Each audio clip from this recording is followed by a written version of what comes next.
Have you ever wondered where all the tokens and the computes come from? Who manages or helps you manage your flops? That's who we're going to hear from in a minute here. So the AI enablers at Vertiv. And if you're wondering what that's worth, I took a little peek-a-loo at their financials. Year to date, I think Vertiv stock is at VRT, is that right? Up 10% year to date.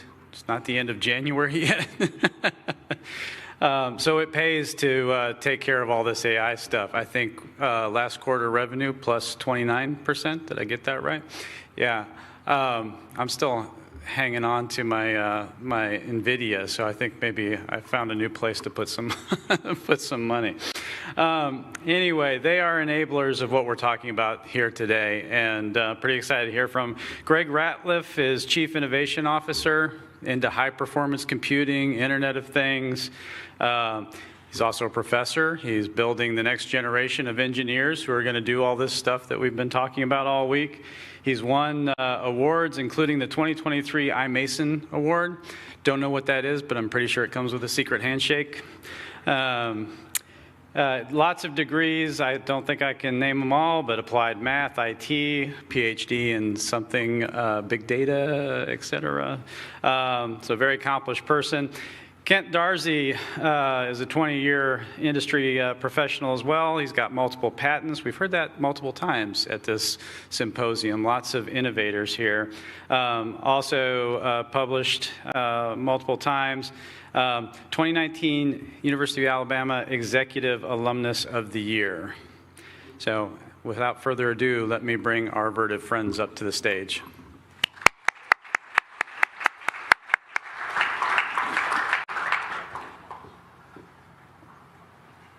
Thanks, Greg. You guys have another Greg. Yeah, I think we can rip this one off. And high tech. Yeah. Perfect. So thanks, Greg. Yeah, I'm Greg Ratcliff, geek at heart, and I am so happy to see you students because I was going to do a pitch on, make sure I mentioned that there are, how many openings are there right now? We have 1,000 job openings right now. So for especially the group right here in the middle, yep, you raised your hand, so all right, just come talk to me afterwards. Yeah. 1,000 job openings. I've never in my career seen 1,000 job openings before.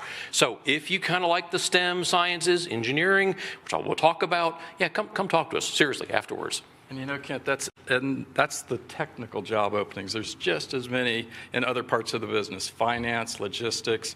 Imagine the complexity of trying to build a data center when you start with dirt. You need to choreograph for a large data center. About $500 million worth of kit needs to come on time, not be early. You can't have the servers arrive before the building. You can't have the generators arrive before the slab, et cetera. So we'll have some fun. So the format is we're going to pick on each other during our little pieces. What I'll do is I'll spend a little time sort of giving you how Vertiv sees this world of change that we're in and how things are going. And Kent's actually using some of this stuff in the business. Absolutely. No, Greg is spot on. So if it's okay, I know it's first thing in the morning, 9 a.m. It's okay if we kind of keep it a little bit, more down to earth, have a little bit more fun. It's really okay to have fun at 9 a.m. I promise. So we're going to enjoy this. So we did not rehearse anything. So everything you see, good or bad, is all. You didn't practice? Oh, wait, we're supposed to practice. I just let my AI script generate what we're supposed to say. Is that not what we're supposed to do? That's right. I just give everything to AI because AI knows all, and that's what we kind of do, right? Remember that call we had. So who was here to listen to Brian's talk? Oh, yeah. First thing? Yeah, where's Brian? I saw him. Where'd Brian go? Brian's over there. So we get together, and I go, Kent, our slides suck. They really sucked. I mean, we're two engineers, and Brian, if you didn't see that the other day, is like, and he's got animation, and he's got interactive, and he's doing the thumbs up, and I was like, oh man, our slides are really bad. And our slides are static. Yeah. So we did some trolling on the internet. We got Copilot. Completely ripped off we used the all internet. of them. Yeah. Yeah. We didn't know what There we we were go. doing. It's okay. We're engineers. We're a function.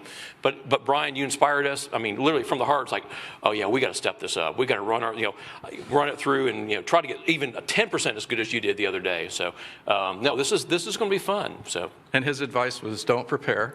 Yeah. Stay up all night, do Yeah. the slides the day before, Yeah. and I left my coffee right over there. So yeah. I think I'm still working on it. Yeah. Awesome. Okay, a little bit about Vertiv. What do you say? So tell me what Vertiv is. Give me the marketing intro slide. Can we do that? How about everybody try to say Vertiv once? Don't do it, because it doesn't roll off your tongue very well for some reason. It's hard. Yeah. There's Veritiv, which makes paper. Yeah, that's not us. They're based in Dalton, Georgia, as I recall. Yeah, that's not us. We definitely Oops, have. we're getting an email. More business. More business. They need to stop business. But yeah, Vertiv. So I always like to do this. Has anyone in this room heard of Vertiv before? Okay, we got a few great. folks. That's pretty good. It is not a name your grandmother will know. It's like, hey, I work for Vertiv. It's like, huh? Microsoft, probably heard of. Google, probably heard of. Vertiv? No. Never heard of the word Vertiv. I didn't even know who Vertiv was until I started there 3 years ago.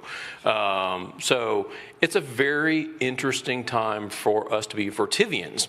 And that is a Jensen Huang slang term for us. We are Vertivians. Kind of cool. Who's Jensen Huang? I heard his name. He's with a company that starts with an NV.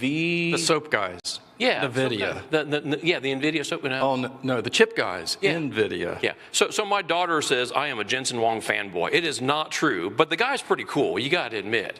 You sit there and take almost $1 trillion company. I don't know what NVIDIA stock is. Greg, you probably keep investing in them. They're going to do all right for the next few years. But yeah, definitely NVIDIA is one of our really tight partners. And so for especially the part here in the middle, it's great. You got these next generation chips coming out. It's awesome. And you know what? Those chips take a lot of energy. Take a lot of cooling, liquid cooling.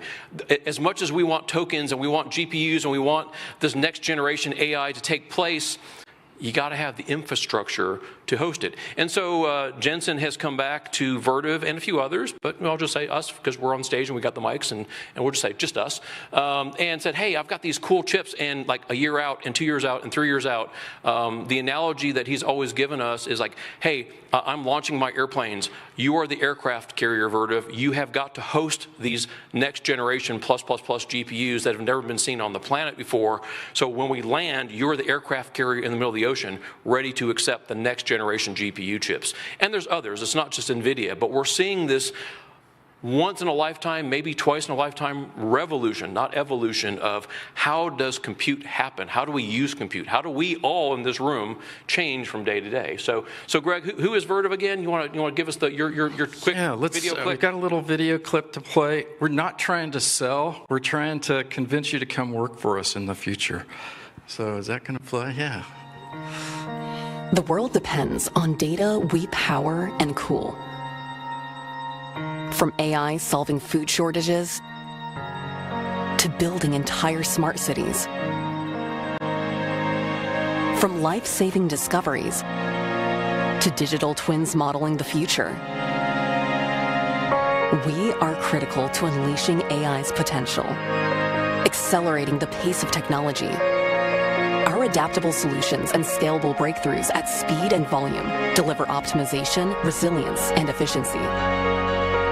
In the face of rapid innovation, leading chip makers turn to us to co-create, redefining the limits of densification and raising the bar for accelerated compute. Our uniquely strong and scalable service capabilities deliver anytime and anywhere. With our comprehensive portfolio of leading technologies, we're solving complexities of the AI revolution, enabling visionaries to navigate the future on roads we build, going to unimaginable places, breaking through barriers once deemed impossible, protecting the world's most precious asset, our collective ingenuity.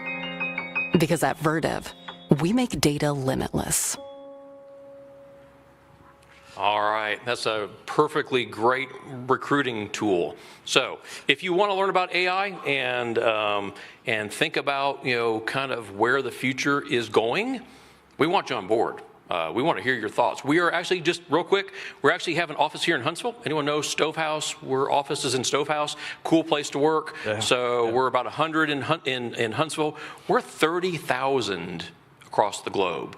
We hit $9 billion in revenue. The earnings will come out here soon.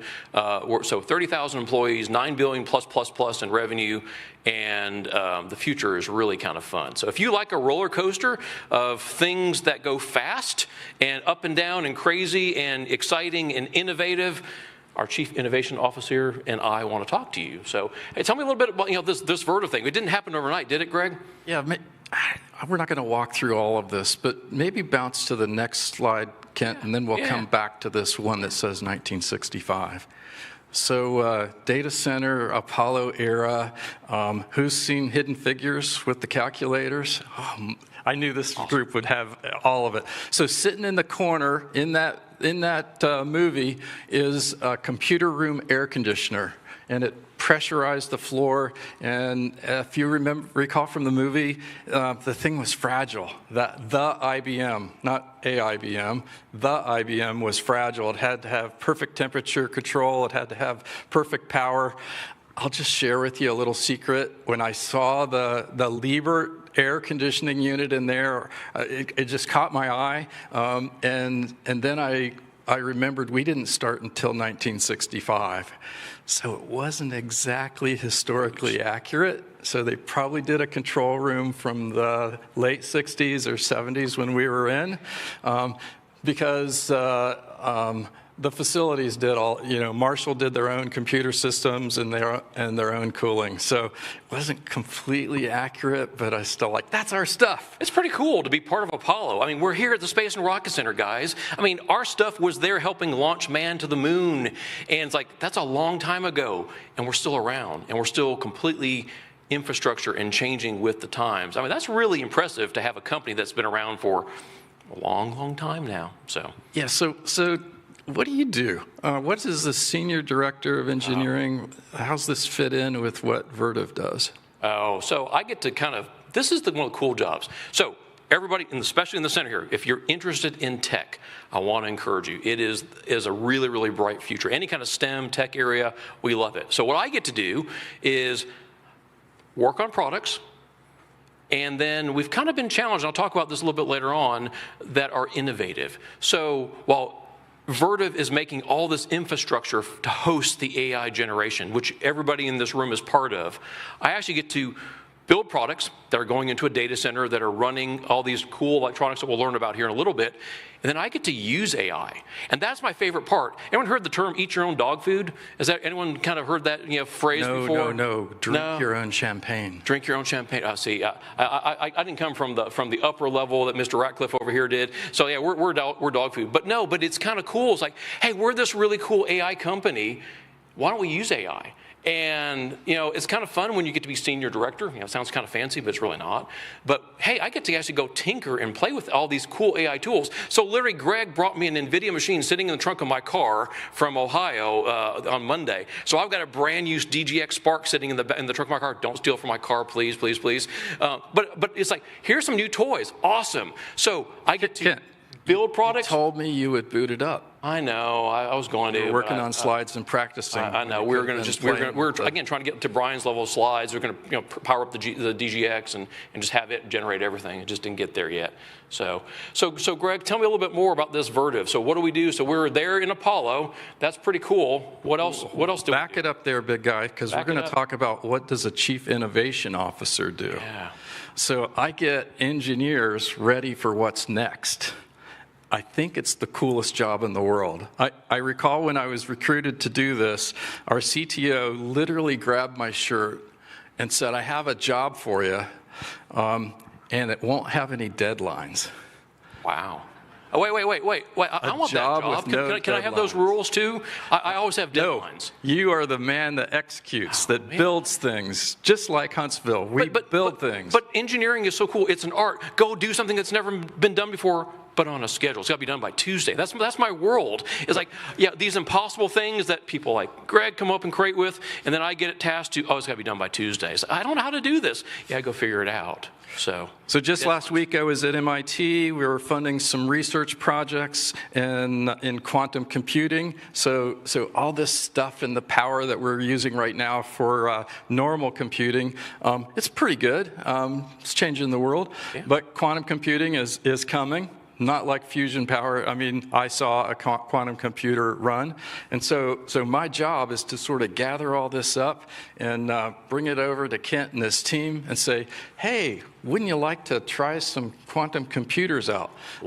This week, you got the pretty good workstation, about a few workstations that have NVIDIA GPUs in them, purposely designed for doing machine learning and AI.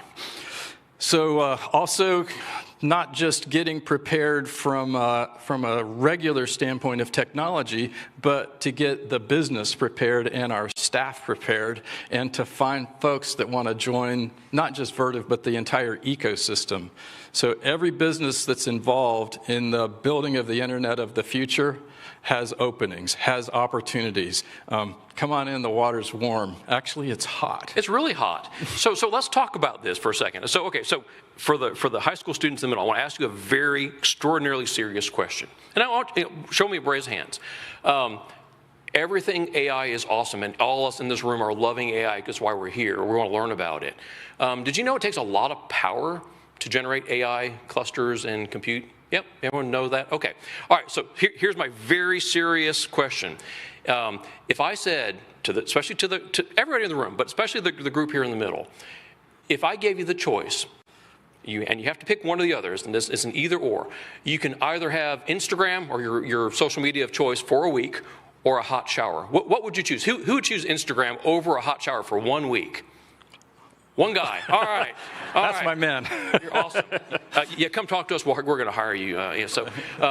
But there is this fundamental trade-off right now that's going on in our market, which is power and heat. So literally right now, to run a data center consumes so much power. You could sit there and go, I can either run a data center for a week or provide all the hot water to Huntsville. Which would you rather have? That's how much power we're consuming today, and let alone what's about to happen here in the next 12 months, 18 months, 36 months. That's right. So That's right. Anyone ever go back to play some retro movies? We always like, Greg and I always like to go back and put things into some context. So that was 1960. Anyone remember this movie? Anyone know what this movie was? But I need a nuclear Back to the Future. to generate 1.21 gigawatts. What did I just say? What'd he say? Flux capacitor stores. This is electrical. But I need a nuclear reaction to generate 1.21 gigawatts of electricity. 1.21 gigawatts! 1.21 gigawatts! Great Scott! What the hell is a gigawatt? 1.21 gigawatts. That's my new password, by the way, for this year. I think that's pretty cool. So this was the way the utilities reacted over the last couple of years when they found out how much power these big AI training data centers require. Here's a couple projects that are underway. 1.8 gigawatts in Wyoming. This has kind of made the news. Here's an interesting one. Online this year is a 1 gigawatt campus in New Albany, which is Columbus, Ohio. And they call it a supercluster. It's 6 buildings, been in all of them, and it's kind of neat. It's just rows and rows and rows of servers. But I'll tell you, one thing that's interesting is wrapped around all of those servers, all of those GPUs, all of that storage, all of that network access on either side is what the Vertiv folks and people in the AI ecosystem, the builders of the internet, we call that the infrastructure. So just behind those are lots of power systems. Every single watt of energy that flows into a GPU has to be extracted and pulled out of the building. You can't just put it in the air of the building. It actually has to go out. And a couple challenges we have is distributing the power. Just to give you an idea, so a typical rack in a large data center like the supercluster, if you took that last block and stacked it on top of those 2 right there, that would be a typical rack. And today those racks are about 100, almost a megawatt, 100 kilowatts or so, and then growing to 300 kilowatts in a single rack. If you take a row of those, maybe 3 or 4 of them, and stack them together, that's more power than this entire facility is likely provisioned for. Right. So just 3 or 4 racks, and they're busy. They're doing all kinds of work. What's interesting is you'll see this is all over the world. So the ecosystem is growing everywhere. And it's not just electricity. Up there, the Crusoe system in West Texas is on-site power. So, we didn't talk about this, but I'll tell you, I'd say the time of the electrical engineer might have been 30 years ago. So anybody that's thinking about electrical engineering, great field. All of this stuff requires electrical engineers. You could say computer science might have owned it for the last 20 years or so. And if you're thinking about computer science, or if you're in that field, thank you. But I think it's the emerging time for mechanical engineers. Yep. And the reason is all of the things that we're going to talk about today are constrained by physics, not technology. We can't get one more watt into one of those racks today unless something changes. We can't get the heat out of those unless something changes. We can't cool those chips unless something changes, because we're right at the limit of what we can cool. Most chips with air. The next generation will be cooled with water, and we can already see the end of that.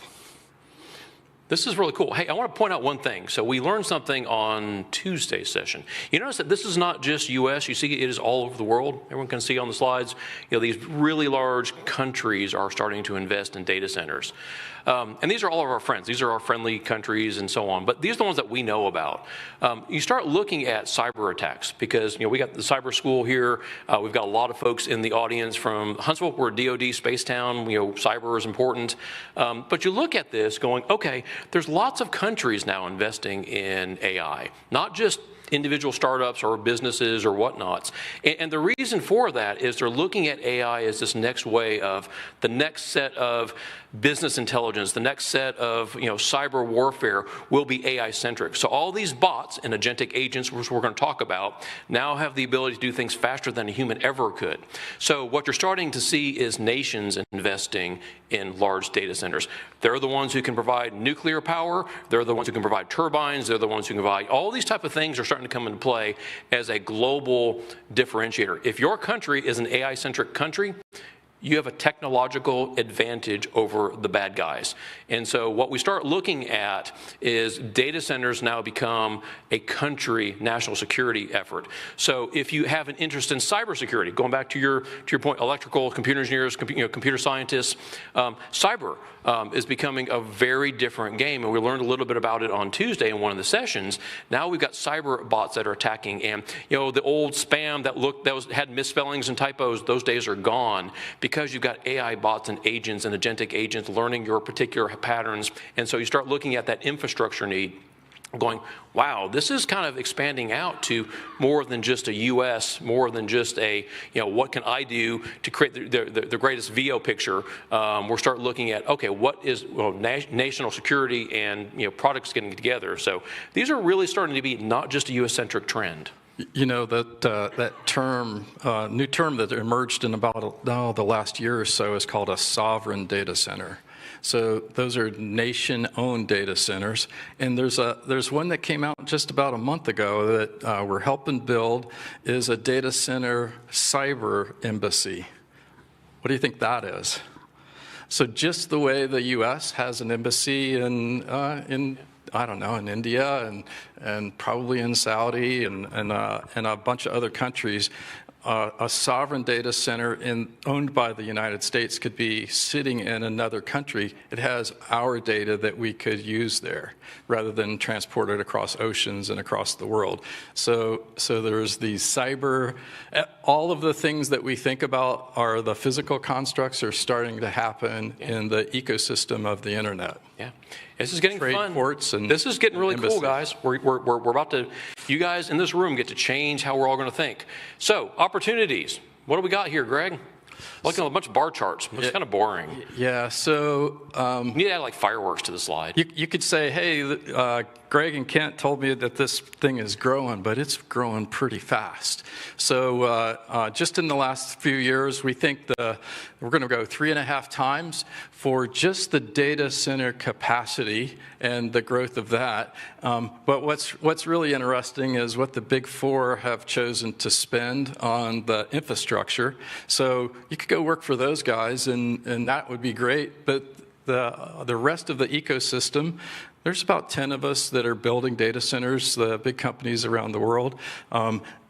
We get that spend given to us. So server folks, infrastructure folks like Vertiv and others. And that's a pretty big business. You think things are getting there faster there, Greg? Yeah. How many times have we heard this week about the not just the pace of change, but it's exponential. The pace of change is changing. So we used to release products like in a 15-month cycle. Kind of big products. 15 months was pretty typical. And then it was like, no, you got to get done in 12. Kent, you got to get done in 12 months. Everything, start to finish, out the door, brand new product, never been seen before. And now we're starting to see 8 months. And it's like, oh, this is really going fast. So for those professionals in the room, for the students in the room, just be aware. It's not me saying you got to go faster. I'm not that bad of a guy, I promise. But it's the industry saying, because the demand is there for AI, we have got to innovate and go faster. And that's a whole lot of change coming about very, very quickly. And we want to make sure that we, as Vertiv, have the right infrastructure to host whatever the next GPU or AI-centric wave is coming, because it's coming, and it's coming fast. When you look at every AI model in a week, 2 weeks ago, there's another model, there's another Claude model, there's another Sonnet model, there's another GPT-5 model, GPT-X model. It's happening so fast that we're trying to stay on top of it. And that's a really interesting data center. So, yep. It sounds like a sales pitch for Vertiv. No. I'm just happy to have it. That's fun. I love being challenged. I don't sit well. I might have a little bit of ADD, I'm just saying. But one of those type of things, if you like to go fast, join the AI club, because everything AI is going so super fast, there is no time to slow down. So what are we looking at here, Greg? So this is an exponential chart, but take a look at on the left, computational power. So what we can do with these various things that you use. So when you think about most of the GPTs, think that's chat. And if you think about Ultra and Grok and a few others, that's Gemini and Copilot. So some of the AIs that you might use. Check that out. It's doubling every 5 months. The power is doubling every 5 months. So we're talking about just what we were using for AI in the fall, right? Late summer and fall has already doubled just in the last 5 months. What a beautiful thing, and thanks to Kent's work and some of that, the other work by the many engineers at Vertiv and others, the electricity consumed is only doubling every 1.4 years. So we're getting a lot more work for the same amount of power. And we often see things in the press is like these data centers are using all the power. We can't do anything. But the computational capabilities are increasing much faster than the power. We're getting better at it. We're getting pretty good. We're trying to figure out how to save the environment a little bit. We're still burning through a lot of energy. So we're figuring it out as we go. But we all, everyone in this room, wants to use AI. Why we're here, why we're at the Space and Rocket Center, is we all want to learn about AI, use AI, consume AI, and therefore right now we've got a power and a thermal challenge as we kind of go faster. So all right, what's next, Greg? What do we got? I wanted to spend a couple of minutes on how I see sort of things changing. Remember I talked about data centers, sovereign data centers, cyber embassies. So there's a physical analogy there. And yeah, there are giant data centers being built, 1.21 gigawatts. I always say gigawatts, by the way. 1.21 gigawatts. Yeah. So play the script. The same analogy exists for data centers that parallels something else in society. Think about food distribution. And I'll start at the giant mega data center equivalent. Might be Costco or BJ's or one of those places. Large buildings, large infrastructure, you can get anything there, but the lines are horrible, right? And then maybe a Publix or a Kroger's is a little bit smaller. And then there's the occasion where you just want to go to 7-Eleven or go to a market and get a banana or a coffee or something, and you don't want to go to the big store. The same thing is starting to happen in the data center space. So right now we're in the era of training. Very large systems, they naturally need to be centralized. Those large systems, we're sort of in the construct of those, and once they're trained up, sort of how you use them is with inference. And that's when we, as humans, start to ask those systems for help and for answers. So you can kind of think of the next step after training is inference, then what would follow is agentic AI and maybe systems that start to ask those large systems questions on our behalf. And I can see the future as a whole tier. And why would you have small systems? Is you would have them locally sourced. Yeah. They'd be fast response. Yep.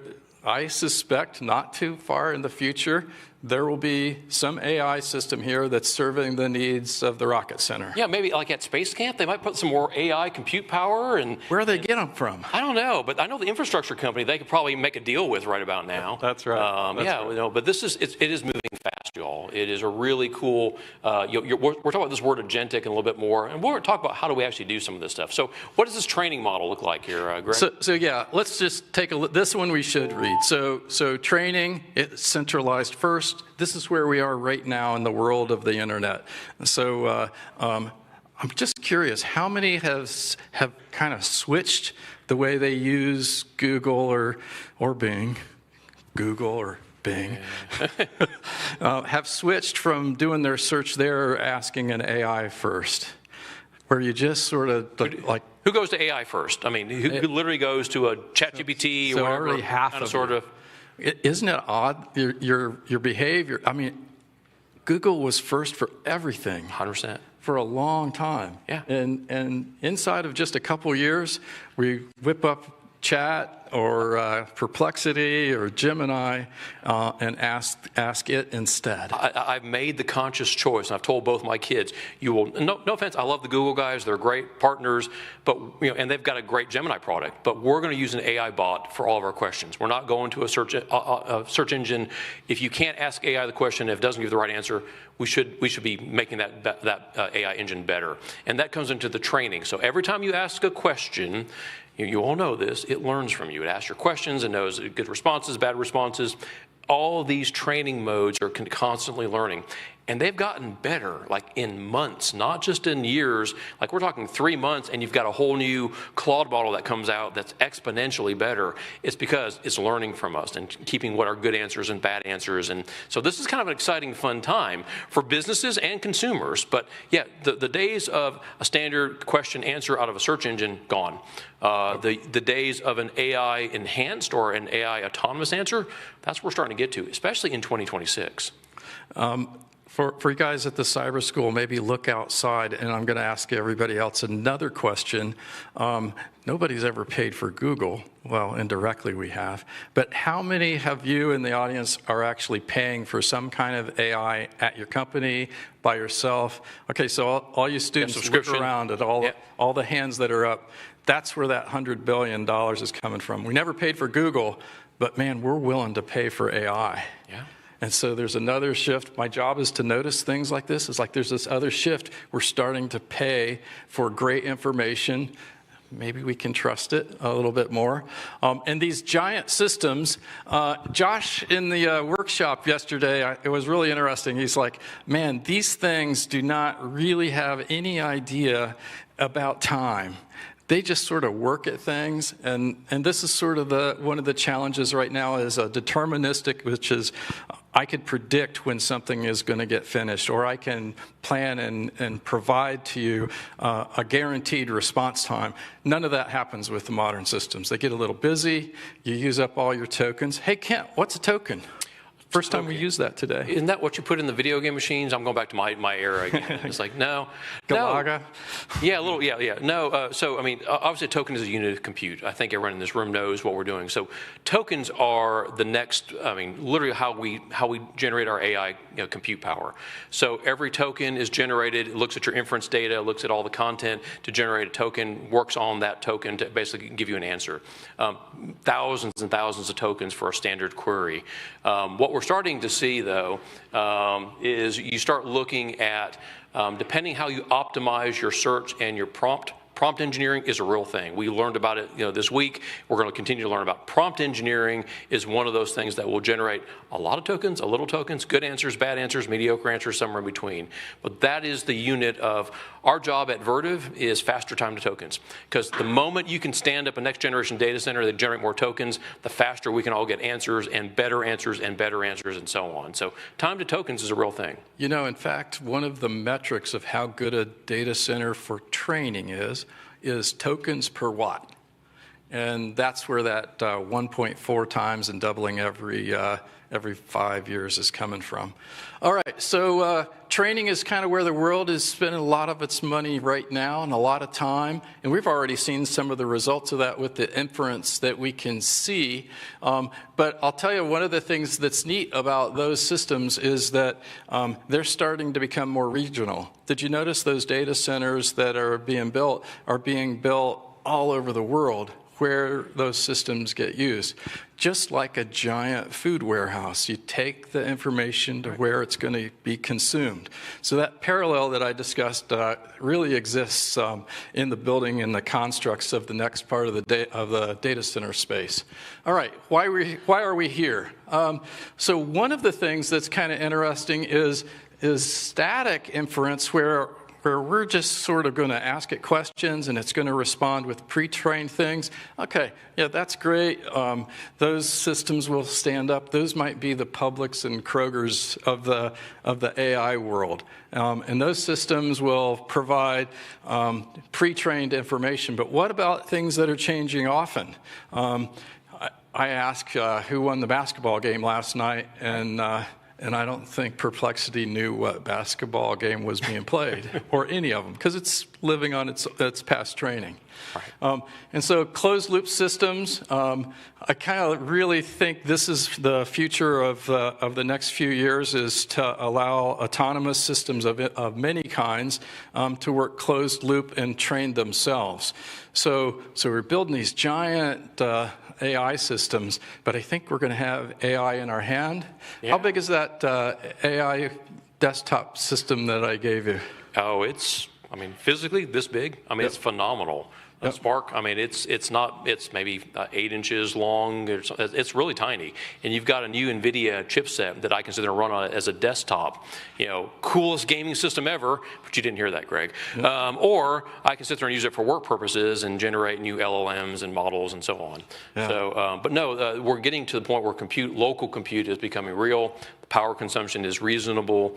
So if you need things in real time with real-time updates, whether we learned about Dr. Von Braun over here talked about how is he using different things for detecting breast cancer. Now the compute power doesn't have to be remote; it can actually be localized in a local LLM, or there's different different areas, different compute infrastructure that is now becoming available, so we can look at things in real time with real data.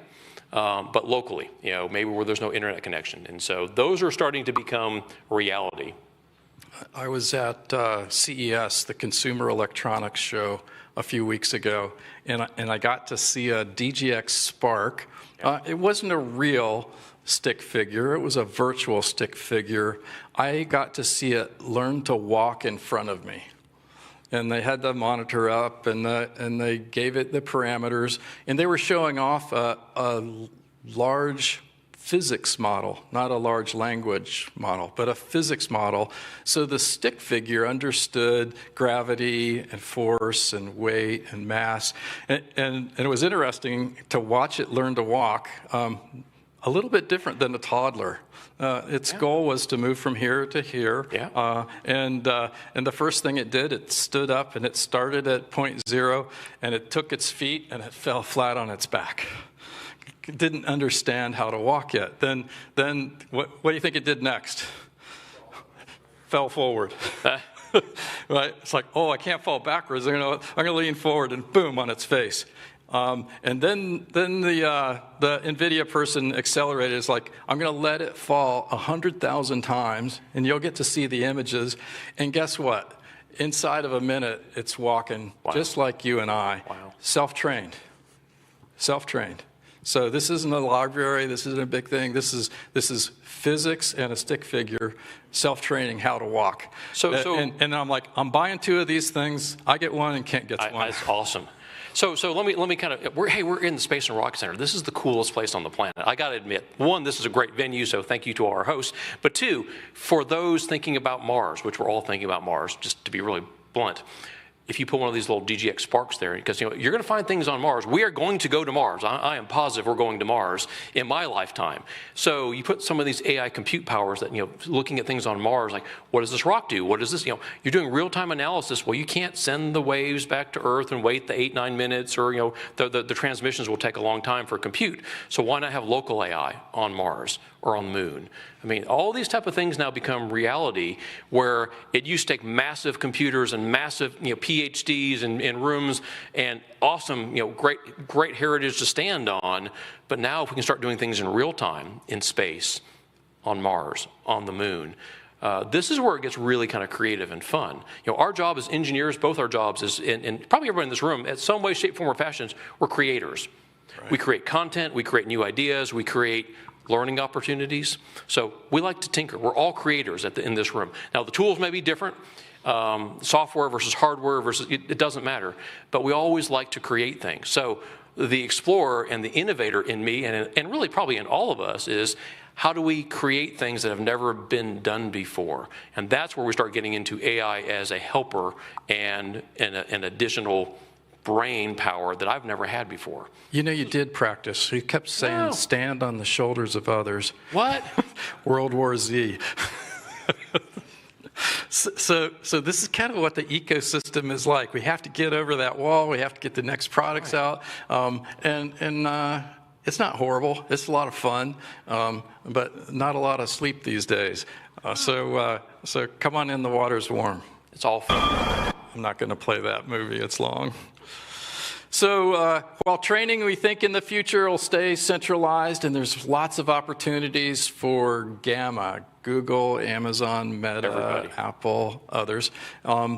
There will be centralized systems that will be serving the needs of local systems, which will be serving the needs to make systems that are kind of separated from the entire ecosystem, and we'll create new kinds of models. So we're using language models now. The next will be physics models. Like I said, I got to see a few of those be released.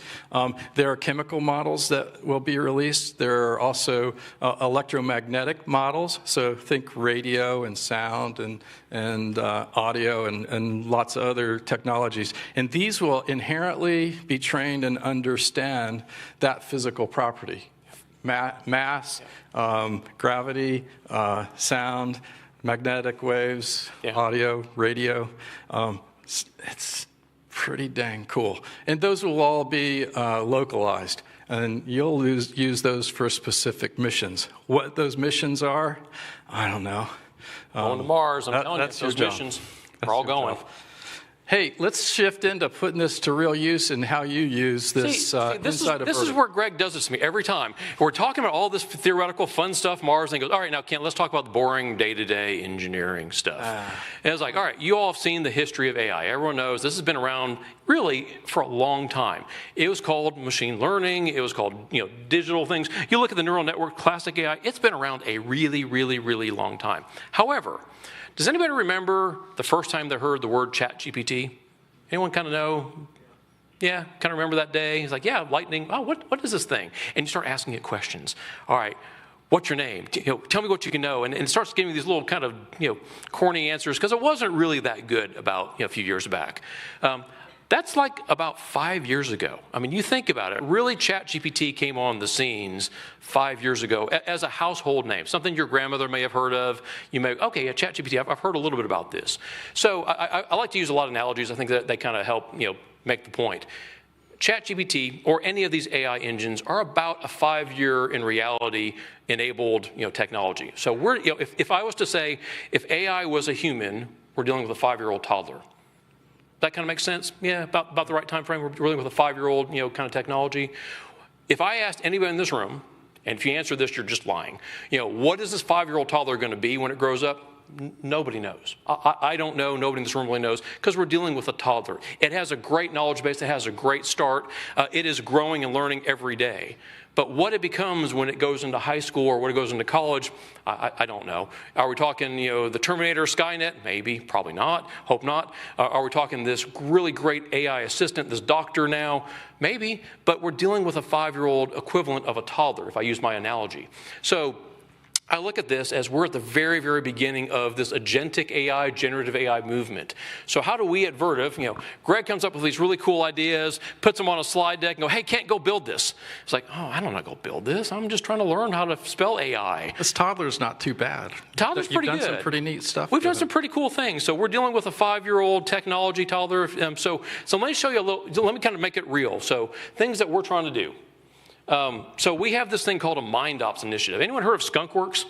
Coolest thing ever. I love Skunkworks. So I said, Copilot, I want something that's AI-centric that's kind of like the Skunkworks initiative. Give me some cool names and logos. And it just went through and it just gave me a whole bunch of ideas. And I picked this one out because I am not a graphic artist at all. So the Vertiv MindOps program was started out of a challenge from our executive team going, we're this great AI infrastructure company. What are we going to do with AI? Again, the deadlines are going faster. The market need is more and more stronger. We've got to do something innovative. How do we use AI inside the company as engineer, as a community? And so, are you saying some of those engineers resisted change? It's kind of funny. Change and an engineer are two words that don't go together. Engineers don't like change. It's really kind of funny when you think about it. As an engineer, we're creatives, we're tinkerers. Instead of the graphic arts, we're dealing with the mathematical arts and the software arts. But we don't like change. We're really kind of a prickly group if you think about it. You want to show everybody the look when I come bringing you presents? Oh, presents are good, but tasks are not so good because we've got to figure out how to go faster. We have. As everybody knows in this room, whether you're the commercial sector, DoD, or space, you have 4 things you have to balance: scope, schedule, resources, and quality. All 4 of those have to balance on a pinhead as a company. You have to have, I want this new feature, it's got to be delivered on this day, you cannot sacrifice quality, and the resources are the resources that you have. You only have so many engineers, and that's all you got.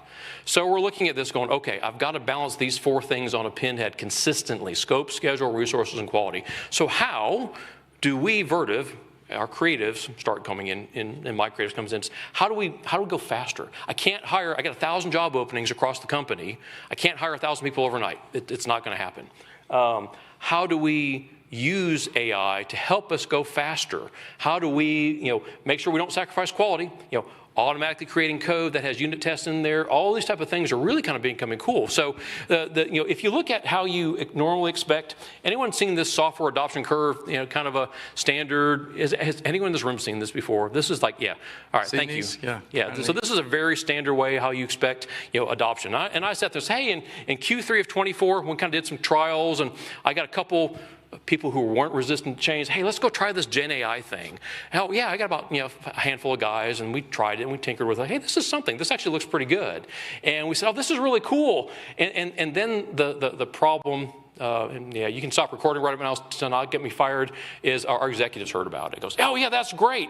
We want all the engineers to start using Gen AI. It's like, well, we're just kind of starting this trial. No, but we got to go faster. You just said can't scope, schedule, resource quality, and you need to go faster. And so I says, okay, well, here's our plan, Q3, Q1, Q2, and you can kind of see kind of what we're projecting, based on a standard industry adoption. Because getting engineers to adopt software, hard. Engineers don't like change. I've done it this way. I don't want to change what I've done. And so this is really a kind of an eye-opener.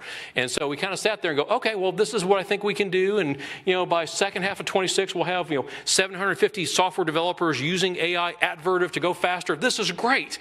And I got surprised. This AI thing is real. Everybody's very intrigued about it. And so not only did I completely miss my estimate, but I missed it in a good way. This is our actual. We actually got way ahead of schedule. Second half of 26 was we were expecting to have everybody using AI. I got it done by end of December, actually end of November last year. So we started getting the adoption of AI slowly. You have to start slow. It has to kind of be a grassroots effort. So for those in our industry sectors, I'll give you some advice. If you force it, no one's going to use it. If you start getting your group of users going, okay, this is why AI makes your life better, faster, better, things that you hate to do as a developer, oh, you can start writing this code and automatically creates tests for you? Yeah, it'll do it for you. Oh, great, it'll fix the CVE or CWE? Yeah, it'll auto-fix it for you. And you start getting those grassroots efforts going, and you do peer-to-peer exchange of how can AI help you in your day-to-day job? Then you start getting the, oh, okay, 10 users, 20 users, 50 users. So we've actually got one of our AI agents. We used it, and we went in 2025 way faster. And so again, the 1,000 jobs we're trying to get really kind of quickly went, and you can see the ramp-up curve, and you start seeing active users. So this is like back in November, we got a 33% faster engineer. Imagine, everyone in the room who's in industry, you get a third of your engineers for free by a little cheap $30 a month tool. That is well worth the return on investment if you start getting your users to adopt Gen AI. And this is Gen AI. We're not talking about agentic AI. We'll talk about that next. So using generative AI. What? So, we talked a little bit about this last night. If you're going to increase this productivity, it's going to take away jobs? Oh, we're going to take away jobs. We kind of heard a little bit about this. Yesterday I think we learned about, calculators are going to take away jobs, the internet's going to take away jobs. Right. All these things, they're always going to take away jobs. That's the first knee-jerk reaction, isn't it? I mean, everyone in this room's heard, oh, well, this new technology's coming, they're coming for my job. Well, if your job is to literally copy this spreadsheet into this other spreadsheet, yeah, you're not going to have a job. However, you are not going to lose your job to AI. You will lose your job to a person who knows how to use AI. That is fact. Well, I've seen the results of some of this investment in your group alone. Yeah. Where we used to have big, massive releases, deep testing once a year. Now you've accelerated that. How fast are the 26 releases? So 26 is going to be every 8 months. So we're doing like 2 major releases, 2 minor releases a year. And here's the cool thing. So they presented at the metrics. I'm going to take a lap of, man, you did good, Kent. And it wasn't me. It was the team. We have a lot of different teams across Vertiv. And the ones that were using AI hit their on-time delivery. We hit our marks. Because if you can go faster without sacrificing quality and actually get good results that's private and secure, and we'll talk about that here in a little bit, then you can actually start hitting these very aggressive industry milestones of 8-month deliverables, full releases. And we're not talking like a little tiny software package. We're talking like controlling these big air conditioning units or liquid cooling systems. These are really complicated pieces of hardware, software, and mechanical that have to work together. And now we're being asked, we were every 11 months, now we're going down to every 8. Well, a normal human can't do it, just to be very, very blunt. A normal human with an AI assistant can absolutely do it.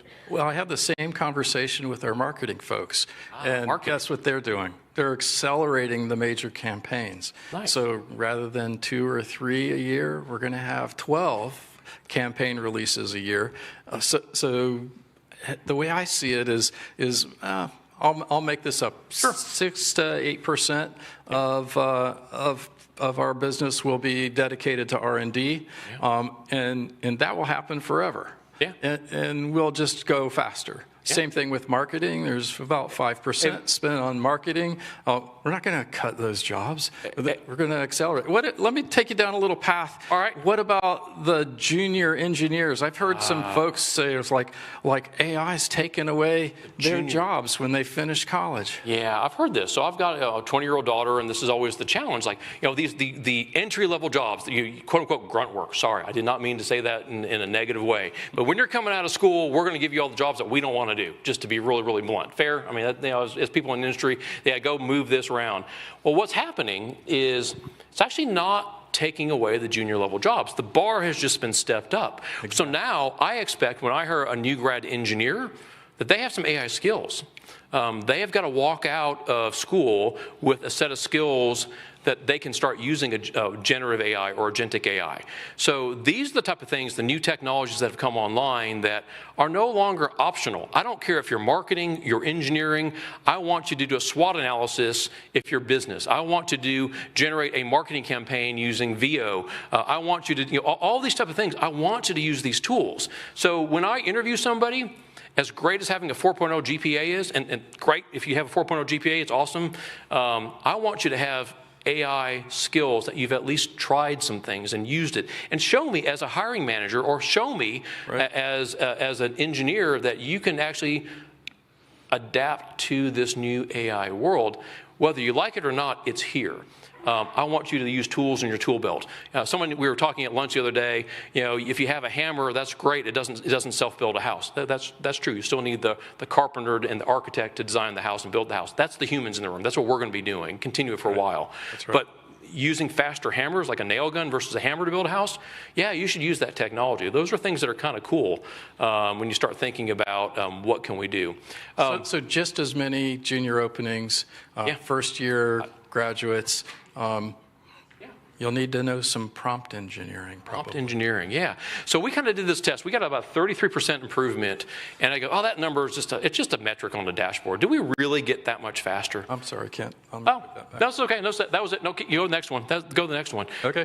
Trust but verify. Anyone heard that term? Yeah, especially if you're a DoD sector, you don't trust anything. You got to verify it. So we actually said, okay, we use Agile. Anyone use Agile and heard the term Agile for design methodologies? Yeah, we use an Agile sprint system. We do everything in Agile breakouts. And so we said, okay, we were watching our velocity and how fast we built stuff. And then we introduced AI. Did we really go faster? And the answer was, yeah, we actually did. This is a completely independent metric, has nothing to do with AI. It's just how fast did we deliver code? How fast did we deliver hardware? And you see that big spike, we absolutely jumped up. And so our average across the company is a third. Our group was actually closer to 50, 60% because we had some really good AI power users. So back to your question, as a junior engineer, can you contribute on day one? It's like, absolutely. In fact, that is where I want to see that skill set come from, is everybody walking out, whether you're 1 year experience or 10-year experience, it doesn't matter. Use these tools because they will help you. It's the hammer versus nail gun. If you can build a house faster with the same quality, why aren't you using a nail gun? This is where we start some real data. Of your pessimists resisting to change engineers are on board now, looks like. Well, a lot of our pessimists are on board. A few guys. I had my, everyone has this in their company. There's this one guy, we won't call him by name, but Paul. Anyway, he hated AI. I'm not going to use AI. This thing's going to take away my job. I heard it all. Just last night, I was looking at the Teams messages, and Paul started using the API. He showed me this message. I know. Yeah, he started using API and started using unit tests with it. It's like, this is the guy who resisted for a year now. I don't like it. I am the only person on the planet who knows how to do unit tests and da-da-da. It's like, we started using agentic AI to start looking at our code and finding bugs. And you know what? It found some bugs that we didn't catch as humans.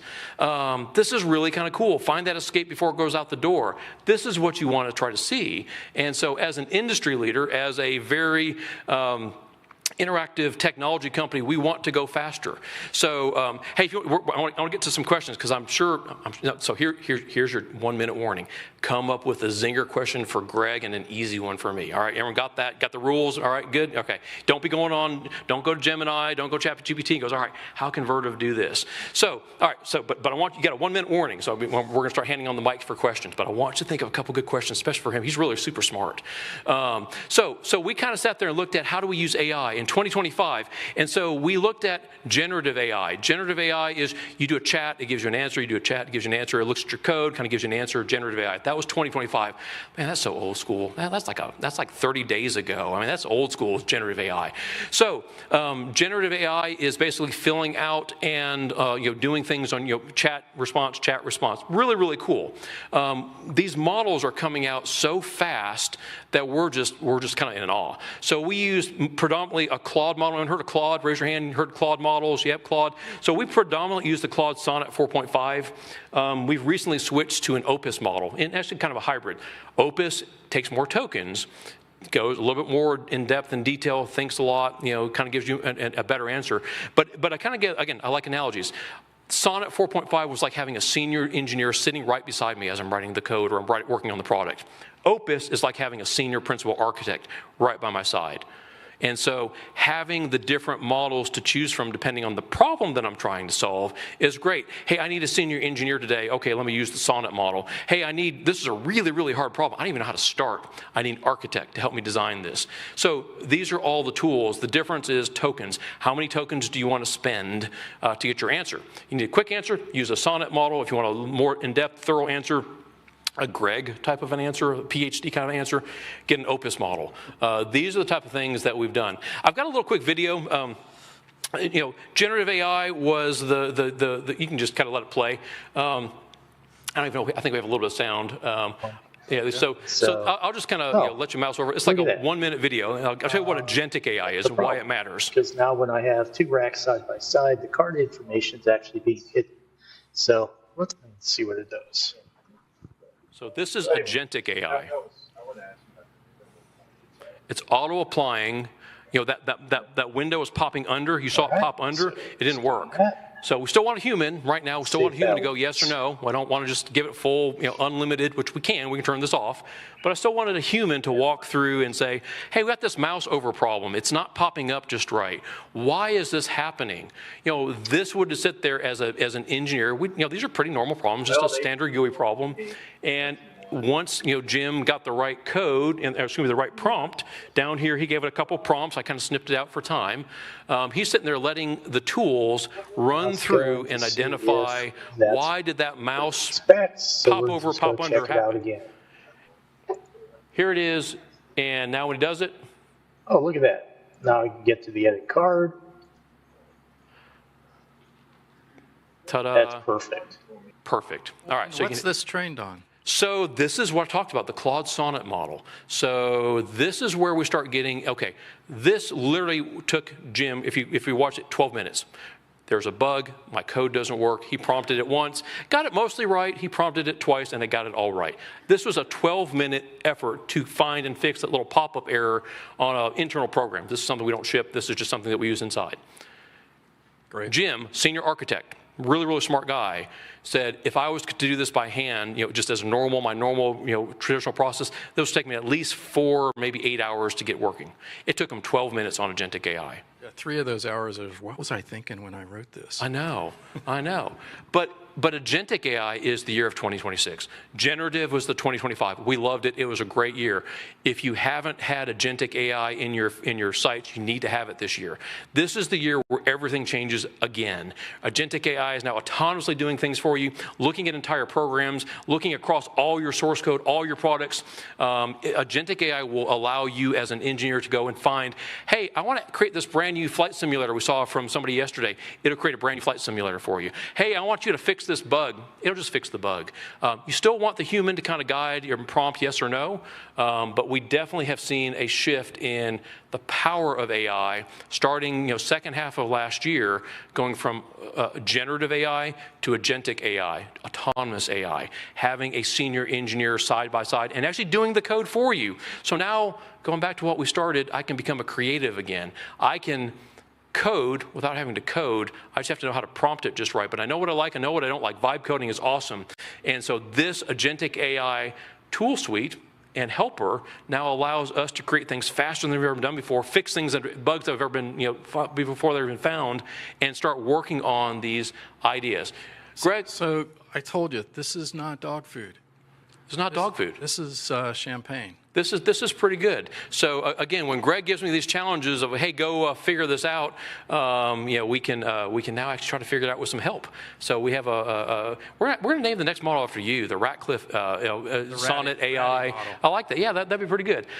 If you were taking pictures, that's great. We love you. That's great. But we can also send you the slide deck. There's nothing in here that's proprietary. Yep. So these are our QR codes. Just scan us, and we'll send you a copy of it if you like, and we can kind of go from there. But this is LinkedIn, so we kind of say things around Vertiv as sooner or later we're going to help each other. Yeah. So please grab the link, connect with us. Anybody wants the deck, I will connect to me. I will send it in PDF form today. So yep. I'll open my computer and you'll get it today. You won't have to wait. Yeah. So we'll entertain any questions. Hard ones to him. Hard ones to him. No, you remember you got a 1-minute warning. He gets them first. The hard ones. Who got some questions for us? Anyone? Yep. Get over the front. All right, guys. We got about 5 minutes for questions. So I'm Kyle. Russell will jump back and forth for questions. Yeah. So, hi, my name's Griffin, and I was curious about just like with generative AI before, there was a controversy with plagiarism, and I wanted to know if there were any improvements with the new models. With agentic? Here, yeah. Great question. So what some of the tools have now, we have, one of the problems you have with any kind of AI is where's the provenance? Where did it source from? So we have some built into our tool. So we have a private AI tool that is under our control. It doesn't go out. It's kind of DoD SCIF certified. If people in the room have heard of DoD SCIF certified, we turn on. We need to know the provenance is from permissive open source. If anything is derived from a non-public source, a non-permissive open source, if it gleaned its insight from anything that was private, do not even show it to our engineers. So we actually turn that off. That is a feature that is in all these tools are starting to come online. Is permissive versus non-permissive, prompting, and so we can actually control what our engineers do or do not see. If it comes from a one of our non-approved, MIT licenses or LGPLs or whatever, it doesn't even give you that answer. It just completely ignores it. It says, nope, I got this from a source that you didn't approve. It won't even answer it. So keep writing great code that you just toss out to the world to use. Yeah. More questions? Yeah. Elena. Thank you for the talk. Question for the Kent. Where did you park your car this morning? Oh yeah, no. It's the Ferrari out there in the very no, exactly right. No, but it's a really nice. It's brand new in the box. I haven't powered it up. I meant to do it last night. So yeah, perfect. And I do have a hard one for Gregory. Yeah. As a company with a rich legacy in this fast moving world, how do you redefine your strategic advantages and where you shift your investments? That is a great question. So I will say our culture and history of the business, by providing power and cooling to data centers, our natural thing is to make everything perfect, is to never fail, to never let the power drop on the hospital that's doing robotic surgery. So there is this sort of bifurcation that happens in the company. We try to give everything is robust and rigorous while we're on the mission, and then we give our engineers and a group of about 150 technology scouts, you have time to go away from your normal role and explore what's new. And so my organization, somebody said it's small but mighty. There's 5 full-time people and 150 scouts that mostly use Saturday morning and send new ideas and new technologies. And then I guess I would answer that. How we get things done, though, are with universities and labs outside of the business. Kent's kind of busy. Yeah, no, but to your point, so we always have a rule of thumb. I always want 10% of my engineers' time to go to tinkering. Yep. I keep them off the books. I don't plan them. They get a 10% buffer, and I want them to be creatives and innovators. Otherwise, you'll burn out as an engineer, just kind of doing task after task after task. And so having that go play with this technology also very nicely complements what Greg's mission is. He gets these really big, grandiose ideas. Yes, we have to implement them, but we also want to be able to play and tinker and see what is the best AI model today. Yep. What's next? Yeah. More questions? These guys have had their hand up. Oh, over here. Every time. We've got time for about 2 more questions. All right, 2 These more. guys will be around after the session. Yeah. We'll just hang out. Thank you guys for the very entertaining presentation. Cooling infrastructure question. you mentioned that air-cooled has seen its limits. Yep. Water is, you can already see the end of that. What is the next emerging, next thing that needs to scale in order to keep these big behemoth data centers cool? Yeah, that's great. So the way that's done, I gotta back this up. Yeah, I'll do this real quick. So for 40 years, everything in data centers were just cooled with air. Push a lot of air around, and we sort of optimized that. About 6 or 7 years ago, the chip guys started coming to us because they knew air wouldn't work anymore. And so the technology that's used today is cold plates with basically water and propylene glycol, the stuff that's in radiators, cold plates right on the chips. So those pumps, the pump systems just circulate water and glycol around. After that, the next generation of cold plates will involve a phase change. So we'll have a refrigerant that'll evaporate off the chips. Who's had remembers that if you can change a phase, you can take a lot of energy out. So we'll turn the refrigerant into gas, condense it externally. What's beautiful about this is this makes the quality of the heat, so the absolute level of the heat coming from the data center much higher, and we can do things with that heat. There's a pilot at one of those sites, I can't tell you which one, that is using the excess heat to dry dog food.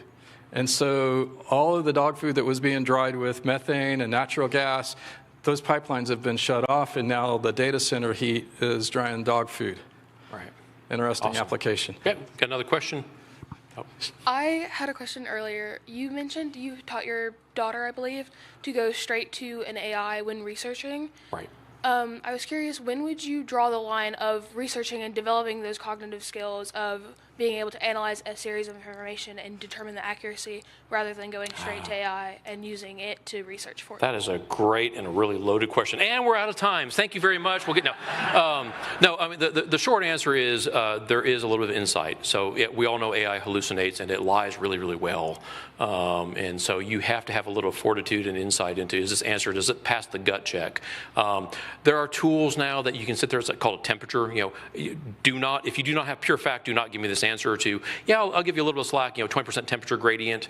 There are new AI enablers that will allow an AI agent some liberties at what it can and cannot say and what it can interpolate. So the short answer is you have to be real careful right now. There are, again, the temperature level is something that is relatively new. To say, only present me facts. If it's not a fact, don't present it to me. Or you have a little bit of latitude and give me some creative answers. So awesome. I'd appreciate it. Hey, can we get a quick selfie so we can turn this in for expense reports that we really were here for work? Yes. If everyone wants to do like the V symbol or something like that, we'll get extra bonus points from our bosses' bosses. Is that all right if we do that? All right, everybody, 1, 2, 3, smile. Awesome, cool. Thank you all. We can prove that we're here now. Thank you. Appreciate you all. Have a good day. Thank you.